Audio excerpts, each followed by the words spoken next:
Ďakujem pekne za slovo. Pán podpredseda, vážený pán generálny prokurátor, ja vás nebudem dlho už tu trápiť, lebo ja som už dosť utrápená, ale chystám sa na to, že niečo poviem k vašej správe už odkedy ste ju predkladali vo výbore pre ľudské práva. Tam som bola, tam som aj niečo povedala k tomu. A chcela by som povedať trošku viac k veciam, ktoré tu ani nie, že začal, ale mi dal podnet pán poslanec Lipšic, keď hovoril o tých odškodňovaniach nemajetkovej újmy. A tak mi to zase nedá povedať, že zase aj v tom prípade sa hovorilo akoby len s ohľadom na páchateľov. A zasa nehovorilo nič o obetiach, čo je teda nielen moja téma, ale aj záležitosť, o ktorej tu už 20 rokov rozprávame, ako justícia by mala zmeniť trochu svoj charakter a z tej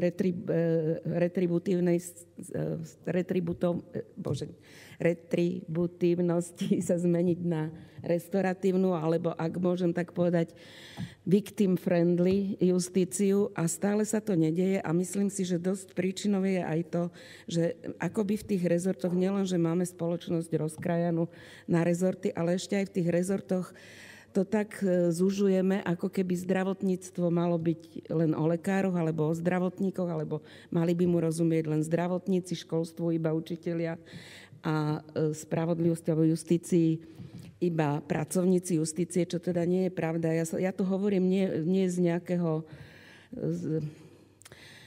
nejakej roztopaše, ale naozaj sa s tým stretávam aj v praxi, aj v diskusiách, aj s ľuďmi, ktorí to myslia úprimne, že nevidia, v čom je ten problém, nevedia si predstaviť, čo to vlastne má byť. V programovom vyhlásení prvej vlády Roberta Fica napríklad bol zámer, aby boli obete trestných činov centrom justičného systému. Nestalo sa tak a už sa tak ani potom o tom nerozprávalo. Ale o toto mi ide. Nie trest pre páchateľa je pre nás podstatný, alebo pre ľudí, pre nás, aj keď sa staneme obeťami, nebude dôležité, alebo nepomôže nám to, ako potrestáme páchateľa, ale ako napravíme újmu a ako aj odškodníme obete trestných činov. A je úplne neprípustné, paradoxné a do neba volajúce, najmä keď počúvame nie zriedkavo, o akých čiastkách sa hovorí v žiadostiach o odškodnenie.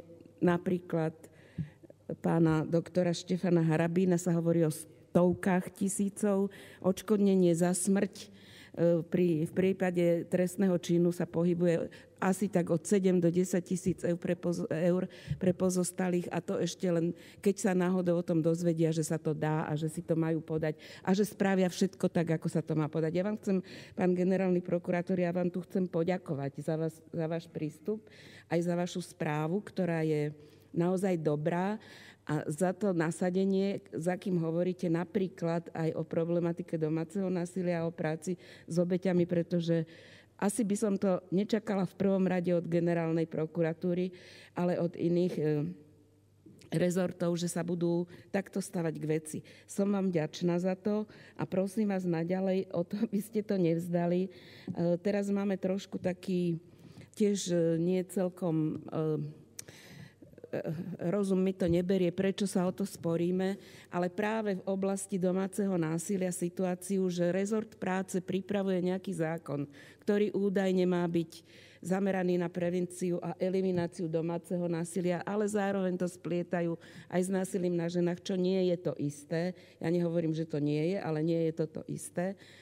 A tento zákon, tak ako je pripravený, podľa môjho názoru zničí to, čo na teraz, aj keď nie v dokonalej, zďaleka nedokonalej forme, na pomoc obetiam na Slovensku máme, a začne budovať niečo, z čoho ja nevidím zatiaľ iný zmysel, len vytvoriť nejaký systém uzavretý v rezorte práce sociálnych vecí. Ja vás chcem len upozorniť na to, vaše pracovničky tiež sú zapojené do tohto procesu, ako som sa s nimi rozprávala. Myslím, že majú plne normálny pohľad na tieto veci. Len nemôžeme sa tváriť, že toto je niečo, čo si robia tam a oni vedia, že to tak má byť a my nebudeme sa snažiť o to, aby to bolo použiteľné a užitočné pre ľudí a najmä teda pre tie obete trestných činov a pre tie obete domáceho násilia osobitne.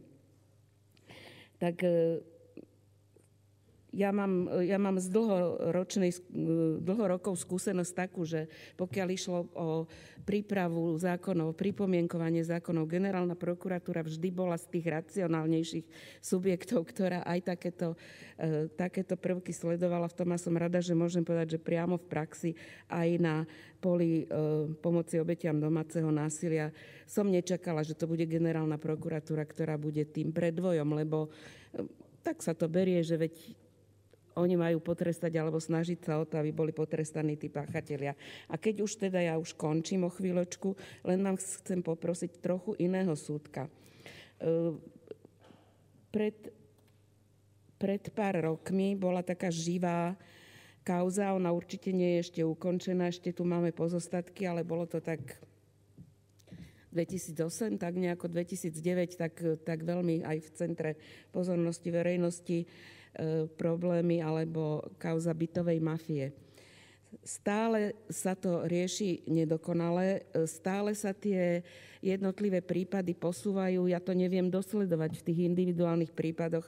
Raz je to na okresnom riaditeľstve policajného zboru, potom je to zase na prezídiu. Chcem vás poprosiť, pretože som si to v jednom takom prípade som požiadala pána prezidenta policajného zboru, aby dohľadal alebo aby zistil, prečo sa nič nedeje s tým prípadom, keď je to už niekoľko rokov, pomaly už aj 10 to bude a tí ľudia prišli o peniaze, prišli o byty, dostali sa do veľkej sociálnej tiesne. Dostali sme takú odpoveď, že znovu to vrátili, že teda zistili porušenie na úrovni policajného zboru, ale vzhľadom na skutočnosť, že prezident policajného zboru ani útvary prezidia nie sú oprávnené preskúmať zákonnosť postupu, bol o kontrolných zisteniach informovaný taktiež dozor vykonávajúci prokurátor okresnej prokuratúry Bratislava 5. Ak by ste sa nenahnevali, mohli by ste to niekomu, prosím vás, nechať skontrolovať, či naozaj v tom niekto niečo koná. Je to toľko rokov, že už neviem nájsť normálnu cestu, lebo ja keď tam vystúpim aj ako splnomocnenec, aj napíšeme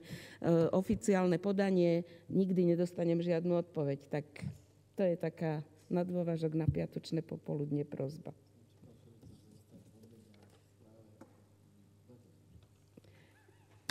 K správe som vám povedala, že nerozumela som. Ďakujem, pani poslankyňa. Nie sú faktické poznámky. Dávam možnosť teda vystúpiť poslednému prihlásenému rečníkovi, pánovi poslancovi Kadúcovi.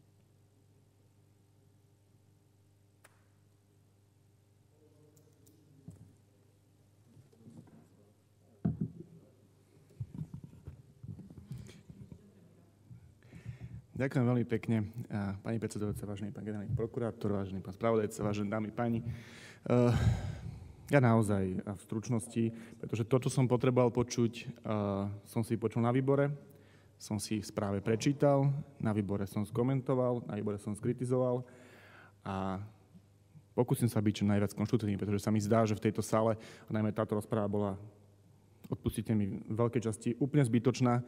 Hovoriť tu o konkrétnych kauzách, o naozaj politických prekáračkách medzi dvomi kolegami. Myslím, že to bolo úplne, ale úplne zbytočné. Táto správa hovorí o tom, čo robila prokuratúra v roku 2014.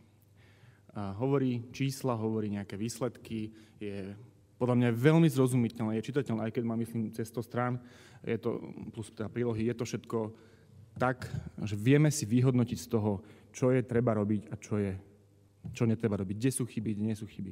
Takto by to nejako malo vyzerať. Vrátim sa na moment k časti korupcie. Skutočne tá časť je nedostatočná. Ja som sa na to pána generálneho prokurátora pýtal, odpovedal na moje prekvapenie veľmi priamo, že proste je tu chyba vo väzbách. Sice je to začlenené, alebo špeciálna prokuratúra je začlenená pod GP, ale tá vysoká miera autonómie, myslím, že také isté slova ste použili aj vy, a rovnako tak, že je volený v tejto sieni zákonnosti, dáva tejto sieni zákonnosti nepochybne právo na to, aby vedela o tom, čo sa deje v rámci korupcie alebo teda vybraných trestných činov. Ja som to už avizoval vo faktickej, mám pripravenú novelu, zatiaľ je to paragrafka, ale to je veľmi jednoduché. Úplne tú istú správu s tými istými náležitosťami, ktorú predkladá generálny prokurátor, tu musí predložiť aj špeciálny prokurátor. Ten návrh príde, ako som povedal, ja nemám problém to stiahnuť a príde s tým vládna strana, pretože opozičné návrhy tu sa proste nepríjmajú, ale treba to proste urobiť. Ja som to avizoval hodine otázok aj premiérovi, podpredsedovi vlády, ministrovi vnútra, ministrovi spravodlivosti, kde som sa ich pýtal, či tú správu považujú za dostatočnú a kľudne som sa mohol pýtať aj pána generálneho prokurátora, ale neurobil som to, lebo vieme jeho postoj v tejto veci. Čiže s týmto návrhom prídem a verím tomu, že ten návrh naozaj bude mať opodstatnenie a prejde ďalej, pretože kompetencia sem proste patrí. Je to úplne rovnaká situácia, treba mať rovnakú právnu úpravu, podľa môjho názoru. Čo chcem ešte povedať je, pán generálny prokurátor pomenoval niektoré veci veľmi priamo a treba mu za to určite poďakovať. To, keď niekto povie, že tie čísla sú zlé, snad tu tomu nikto neverí. A celkom otvorene skritizuje svojich ľudí. To som v tejto sále už veľmi, veľmi dlho nevidel. Toto je hodné rešpektu, dámy a páni. A keď niekto povie, že treba spraviť úpravu v zákone o preukazovaní pôvodu majetku, treba spraviť právnu úpravu zodpovednosti právnických osôb, treba dôsledne dodržiavať trestný poriadok, trestný zákon. Táto správa má slúžiť na to, aby my sme vyhodnotili, či je chyba v legislatíve alebo niekde inde. Explicitne pán generálny prokurátor povedal, že je chyba niekde inde. Inými slovami, manažerským spôsobom. Ak spravíte chybu, vyhodnotíte ju, kde bola chyba, dáte nápravné opatrenie a príde nejaká zmena. A tá zmena má prísť od nás. Predovšetkým od vládnej strany. Tak ja hovorím iba pre pamäť tejto sály a apelujem na kolegov zo Smeru. Máte tu konkrétne návrhy na legislatívnu úpravu? Poďte do toho. Navrhnite ju. Ja vám zahlasujem veľmi rád, čak hlasujem tak, aby to bolo, aby sme pomohli našej krajine. Čiže ten priestor tu je. Pán generálny prokurátor povedal tie prostriedky, ako sa to dá dosiahnuť na ústavnoprávnom výbore. Verím tomu, že vieme spracovať úpravu, ktorá pomôže. Čiže toľko, myslím, že to je účel tejto správy. To je ten hlavný účel. A dovolte mi povedať ešte jednu či dve faktické. A to je rezort spravodlivosti a generálna prokuratúra sú dlhodobo poddimenzované finančne. A to nie je iba kritika do súčasnej vlády. To je kritika aj do bývalej pravicovej vlády. ťahá sa to už desiatky rokov. Tieto rezorty majú dámy a páni, zlomkové rozpočty oproti rezortom ako je ministerstvo vnútra, doprava, školstvo, sociálne veci. Zlomkové.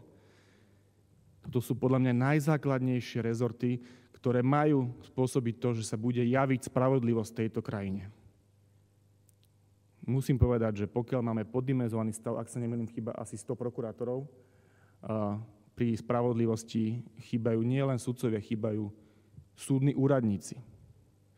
Pokiaľ táto vláda alebo ktorákoľvek iná výrazne navýši rozpočty týchto rezortov, dovtedy nemožno hovoriť o tom, že má úprimnú snahu o to, aby sme budovali právny štát, aby sme bojovali proti korupcii, aby aj to domáce násilie bolo potlačené. Či chcete alebo nechcete, bez peňazí to nepôjde. Naozaj nepôjde. Čiže len toľko môj príspevok tejto správe. Za tú správu ďakujem, želám tomu, aby tie čísla boli lepšie na budúce a ak sa budú dôsledne vyvodzovať dôsledky a bude sa príjmať úprava, ktorá tu bola jasne pomenovaná, myslím, že môžeme očakávať, ale môžeme vidieť to svetlo na konci tunela. Naozaj si to úprimne želám a aj z tejto pozície vám všetkým želám pekné leto. Ďakujem pekne. Pán poslanec, na vaše vystúpenie jedna faktická poznámka. Nech sa páči, uzatvára možnosť prihlásiť sa. Nech sa páči, pán poslanec Vašečka. Ďakujem za slovo. Ja by som podobne ako pán poslanec Kadu chcel oceniť prácu aj vystúpenie a správu pána generálneho prokurátora.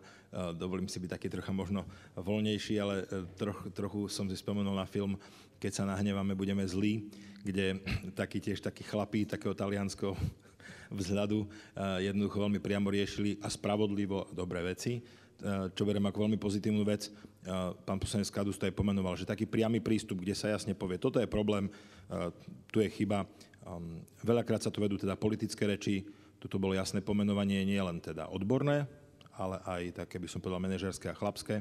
To veľmi oceňujem a takisto sa stotožňujem s tou kritikou alebo vyjadrením nedostatočnosti, čo sa týka informovanosti a výsledkov práce špeciálnej prokuratúry, kde by sme očakávali naozaj, a nielen my ako poslanci, ale občania, ktorých zastupujeme, nejaké zrozumiteľnejšie, hmatateľnejšie výsledky, ktoré samozrejme sa nedajú vyčarovať, ale verím, že sa v tejto oblasti dá viac urobiť a zlepšiť a že by sme mohli mať naozaj dojem, že čo sa týka spravodlivosti rezortu, ale aj tej celej oblasti, ideme dopredu. Takže chcel by som pridať k tomu vystúpeniu pána Kaduca aj sa ja povedať, že ďakujem za vašu prítomnosť aj tu v plene, aj za tú vytrvalosť, ako ste to tu s nami zvládli.